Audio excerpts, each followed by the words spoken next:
তুমি আমার সাথে যেইভাবে সম্পর্ক রাখছো করছো, আমার সাথে মিশছো থাকছো, আমার স্বামী কিন্তু পারে না। কয় তাহলে এক কাজ করি আমরা, মাঝে মাঝে হোটেলে কিংবা বন্ধুর বাসাতে আবার দেখা করি আগের মতো। কিন্তু এখন তো এটা সম্ভব না, কারণ আমি আর একজনের বউ, এটা আমি করতে পারি না তার সঙ্গে। এটা আমার করা বেইমানি হবে। হ্যাঁ, আগে করছি কারণ ভালো লাগছিল করতাম, এটা বিয়ের আগে, এখন না। তারপর স্বামীকে অনেক বুঝাই, দেখো চিকিৎসা করো, এই করো সেই করো, মানে আমার কথায় কোনো গুরুত্ব দেয় না। কিন্তু কষ্টের জীবন, সব দিক থেকে সুখী, টাকা পয়সা বাড়ি ঘড়ি গহনাগাটি সব দিক থেকে আমি সুখী আছি। কিন্তু আমি একদিক দিয়ে কষ্ট হচ্ছে যে আমার যে শরীরের চাহিদা, শুধু এইটুকুই আমার স্বামী আমার সাথে মেটাতে পারে না, এটাই আমার জীবনে বড় কষ্ট। কিন্তু আমি কি করব, এই কষ্ট নিয়ে আমার সারা জীবনটা কাটাতে হবে, আমার করার কিছু নেই, যেহেতু আমার স্বামী আমাকে অনেক ভালোবাসে।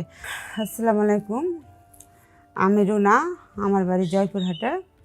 তো আমি একটা ভালো বংশের একটা মেয়ে। তো আমি অনেক দিন ধরে মানে বাইরে লেখাপড়া করতাম, মানে ঢাকা শহরে। তো দেশে এসে একটা ছেলের সাথে প্রেম করতাম, মানে আমাদের চাইতে অনেক গরিব ছিল সে। তো গরিব থাকার থেকে আমার বাবা মা কখনো তো মেনে নিব না, যেহেতু আমরা কি আর ওরা কি। হ্যাঁ, তারপর আমি তার সাথে সম্পর্ক করতাম, কিন্তু তার অনেক কথাই আমি অনেক বুঝাইতাম।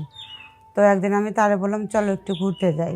তো ও বললো কোথায় ঘুরতে নিয়ে যাব, আমার তো যাওয়ার মতো জায়গা নাই, আর ঘুরতে গেলে তো টাকা পয়সার দরকার। তারপর তুমি টাকা পয়সা নিয়ে চিন্তা করো কেন, আমার বাবা তো টাকা পয়সা কম নাই, ঠিক আছে আমি তোমারে নিয়ে যাব। মানে এইভাবে ও তো আমার খালি আশা দেয়, আমি আশায় থাকি। একদিন আমরা চলে গেলাম এক জায়গায় ঘুরতে। তো আমরা তো এইভাবে কোনো আবাসিকে কিংবা হোটেলে যেতে পারি না, যেহেতু আমাদের কোনো বিয়ে হয় না। তো ও আমার বলতো তো আমি বন্ধুর বাসায় যাই চলো। তো গেলাম। তা আমি এই যে মেলামেশা শারীরিক সম্পর্ক, এটার বিষয়ে কিন্তু জানতাম না যে এটা কী জিনিস।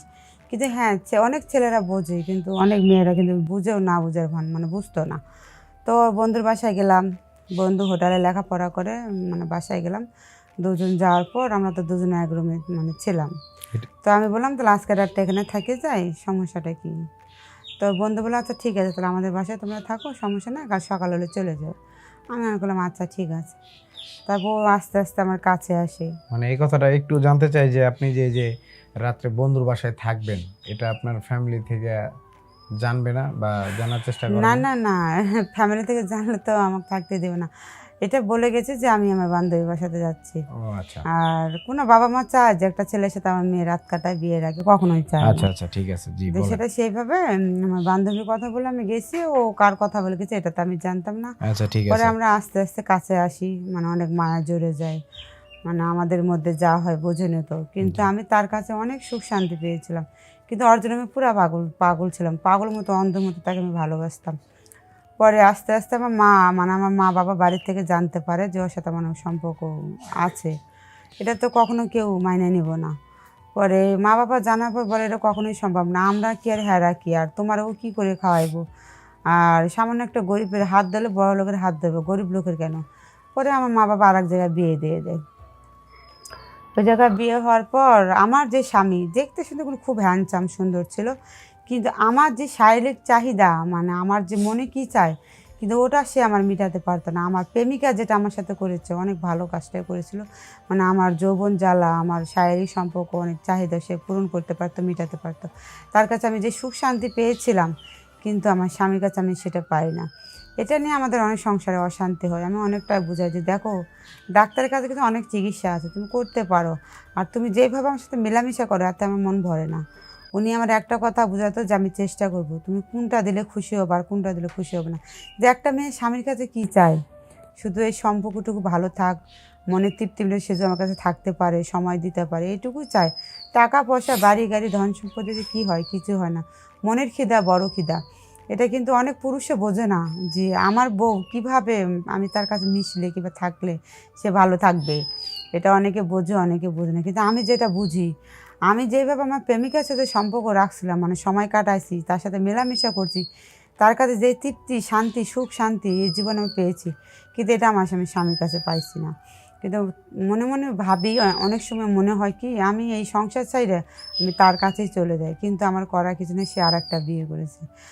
তারপর এইভাবে আমি অনেকদিন আমার স্বামীর সাথে সংসার করার পর আমি তার কাছে একদিন যেয়ে বলি, দেখো তুমি আমার সাথে যেইভাবে সম্পর্ক রাখছো করছো, আমার সাথে মিশছো থাকছো, আমার স্বামী কিন্তু পারে না। কয়ে তাহলে এক কাজ করি আমরা, মাঝে মাঝে হোটেলে কিংবা বন্ধুর বাসাতে আবার দেখা করি আগের মতো। কিন্তু এখন তো এটা সম্ভব না, কারণ আমি আরেকজনের বউ, এটা আমি করতে পারি না তার সঙ্গে। এটা আমার করা বেইমানি হবে। হ্যাঁ, আগে করছি, কারণ ভালো লাগছিল করতাম, ওটা বিয়ের আগে, এখন না।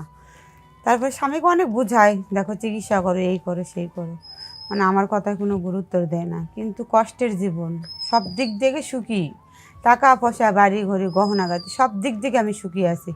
কিন্তু আমি একদিক দিয়ে কষ্ট হচ্ছে যে আমার যে শরীরের চাহিদা, শুধু এইটুকুই আমার স্বামী আমার সাথে মেটাতে পারে না, এটাই আমার জীবনে বড় কষ্ট। কিন্তু আমি কি করব, এই কষ্ট নিয়ে আমার সারা জীবনটা কাটাতে হবে, আমার করার কিছু নেই। যেহেতু আমার স্বামী আমাকে অনেক ভালোবাসে, আর আমার কাছে অনেক ভালো, সব দিক থেকেই ভালো, কিন্তু একদিক থেকেই খারাপ। অনেকে আছে না, শরীরের চাহিদা মেটাতে পারে কিন্তু 3 বেলা তারে খাওয়াতে পারে না। কিন্তু আমার স্বামী 3 বেলা আমাকে খাওয়াতে পারে, কিন্তু মনে শান্তি করে তৃপ্তি মেটাতে পারে না। যে আজকের মতো আমি বিদায় নিলাম। আল্লাহ হাফেজ।